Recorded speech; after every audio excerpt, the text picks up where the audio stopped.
It's that wonderful, magical time of year, so you pour yourself a cup of minty hot chocolate, put on your Santa hat, and sit down to watch a Christmas classic. You end up picking Frank Capra's It's a Wonderful Life. And as you snuggle in to watch The Town of Bedford Falls, you start to think about how this movie became a Christmas classic in the first place. Like many, you'd heard the story of how it was a financial flop when first released, and eventually fell into the public domain. Once there, TV stations began playing it year after year, and this repetition is what led to it becoming a beloved classic. But is this the entire story? Let's take a look at how It's a Wonderful Life entered the public domain, then left.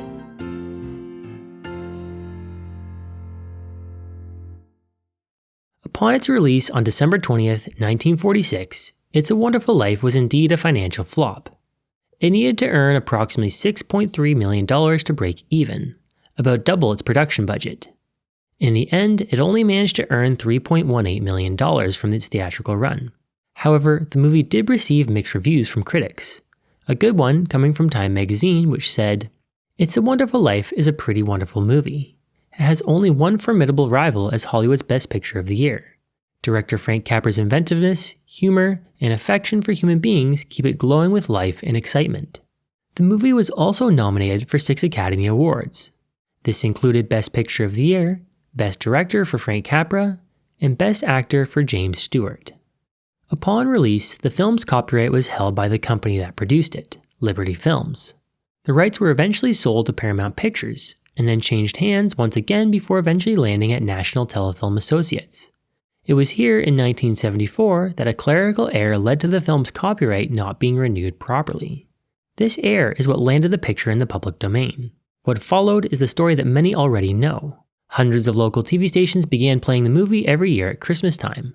This allowed the film to slowly make its way into the hearts and homes of families across the United States. Into the 1990s, Republic Pictures, the successor to National Telefilm Associates, began to take notice of the increasing popularity of the film. They decided to find a way to regain their control over the film's copyright. In the end, they discovered 2 ways. First, they owned the film rights to the short story that the film is based off of, 1943's The Greatest Gift by Philip Van Doren Stern. Second, they also had acquired the rights to the movie's soundtrack. Because of these 2 reasons, It's a Wonderful Life is no longer available for free to the public. The only versions you can now find are released by Paramount, who had purchased Republic Pictures through their parent companies in 1998. So, I guess technically It's a Wonderful Life is still in the public domain. It's the story and soundtrack that are under copyright. But the reality is, you can't watch the movie in its entirety without the story or soundtrack, making it not wholly in the public domain. But in the end, I am glad this movie had its moment out in the open, because if it hadn't, perhaps it would be just another movie lost to history. Instead, it's a wonderful classic that we get to enjoy every Christmas season.